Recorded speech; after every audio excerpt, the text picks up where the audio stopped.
topik ini penting karena CPU merupakan salah satu komponen paling krusial dalam komputer. Tanpa CPU, komputer tidak akan bisa memproses instruksi maupun menjalankan program. Bisa dibilang, kalau CPU itu adalah otak komputer.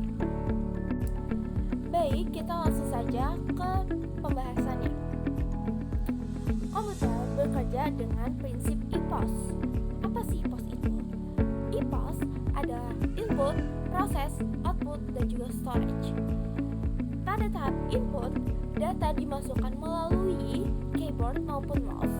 Kemudian, data tersebut akan diproses oleh CPU di dalam tahap proses dan kemudian ditampilkan melalui output seperti monitor dan juga printer. Selain itu, data juga bisa disimpan dalam storage seperti SSD. Dari keempat tahap ini, CPU punya peran penting atau peran utama sebagai pusat pemrosesan. Karena itu, memahami performa CPU menjadi penting agar kita tahu seberapa jauh laptop kita bisa menunjang kebutuhan belajar maupun aktivitas sehari-hari. Tujuan dari analisis ini apa sih? Jadi, analisis ini saya lakukan dengan beberapa tujuan utama. Yang pertama, untuk mengecek spesifikasi teknis CPU yang digunakan di laptop saya, dan supaya saya tahu seberapa kuat dan canggih perangkat yang dipakai sehari-hari ini. Yang kedua adalah untuk paham peran komponen utama dalam CPU, terutama bagian cara kerja CPU dalam siklus instruksi. Dan yang ketiga, menilai performa CPU berdasarkan spesifikasi dengan kebutuhan nyata mahasiswa, seperti mengerjakan tugas, multitasking, atau menjalankan aplikasi yang berat. Dan yang terakhir adalah memberikan refleksi serta rekomendasi apakah CPU yang saya gunakan sudah sesuai atau perlu di-upgrade. Oh ya, laptop yang saya gunakan memiliki CPU Intel N95. Prosesor ini termasuk generasi Alder Lake N yang dirilis pada tahun 2023. Laptop saya juga dilengkapi RAM 16GB dengan storage 477GB. Intel N95 dirancang sebagai prosesor entry level yang fokus pada efisiensi daya. Jadi, prosesor ini memang bukan ditujukan untuk gaming atau pekerjaan berat, melainkan lebih cocok untuk kebutuhan komputasi ringan sehari-hari. Oh ya, kalau kita lihat spesifikasinya, Intel N95 itu punya 4 core dan 4 thread. Clock speed dasarnya adalah 1,70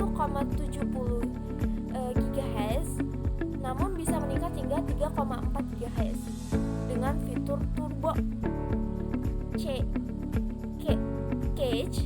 yang dimiliki sebesar 6 MB, sedangkan TDP atau konsumsi dayanya sekitar 15 Watt.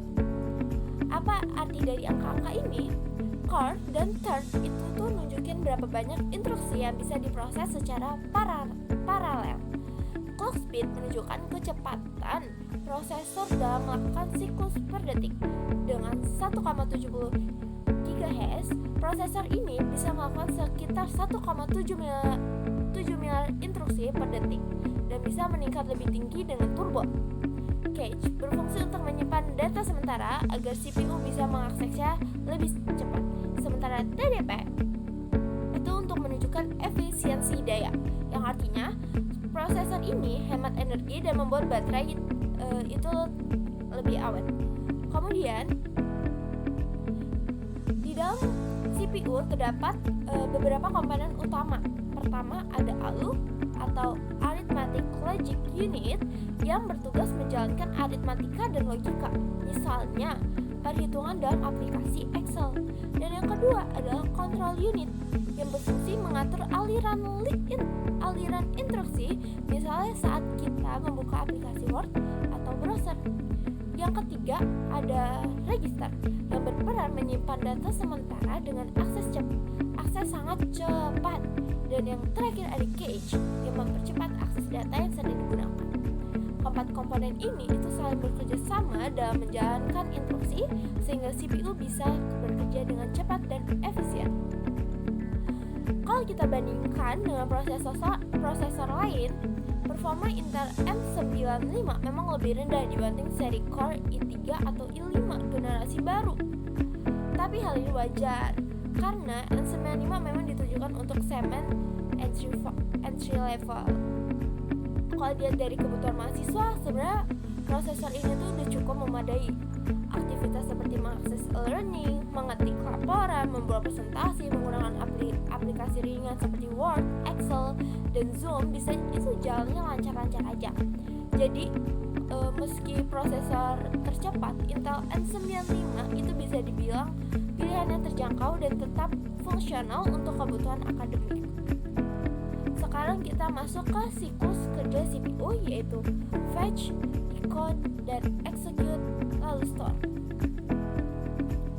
Pertama adalah fetch, yaitu CPU mengambil instruksi dari RAM, misalnya instruksi membuka file Word. Kedua adalah decode, yaitu instruksi yang sudah diambil diterjemahkan oleh control unit agar bisa dipahami oleh komponen CPU lainnya. Ketiga ada execute, yaitu tahap menjalankan instruksi. Jadi kalau instruksinya berupa hitungan, maka ALU akan bekerja. Kalau instruksinya merupakan teks, maka hasilnya akan dikirim ke monitor. Dan tahap terakhir adalah storage, yaitu menyimpan hasil eksekusi. Jadi data itu bisa disimpan di register atau di RAM, atau disimpan permanent storage jika pengguna menekan tombol save. Dan siklus ini berlangsung sangat cepat, miliaran kali setiap detiknya, sehingga komputer bisa menjalankan berbagai perintah dengan lancar. Dari hasil analisis ini, saya menyimpulkan bahwa CPU Intel N95 sudah cukup untuk kebutuhan perkuliahan, terutama untuk tugas teks, presentasi, browsing, dan aplikasi kantoran. Tapi untuk kebutuhan lebih berat seperti desain grafik, terus pemrograman simulasi atau editan video, performanya itu masih kurang banget. Jadi jika ada kebutuhan komputasi lebih penting atau lebih tinggi, sebaiknya laptop ini di-upgrade ke prosesor yang lebih kuat, misalnya Intel Core i5 generasi terbaru atau AMD Ryzen 5 yang memiliki lebih banyak core, thread, dan cache gitu. Jadi dapat kita simpulkan, Intel N95 adalah CPU hemat daya dengan performa dasar yang cukup memadai untuk mahasiswa. Dengan 4 core, 4 thread, clock speed hingga 3,4 GHz, serta cache 6 MB, prosesor ini mampu mendukung aktivitas belajar berbasis digital meskipun terbatas untuk aplikasi yang berat.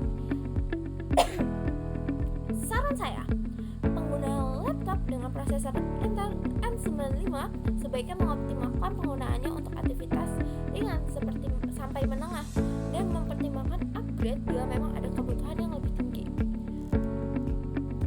Oke, baik. Demikian presentasi yang bisa saya sampaikan. Terima kasih atas perhatian Bapak dosen serta teman-teman sekalian. Mohon maaf bila ada kekurangan dalam penyampaian. Wassalamualaikum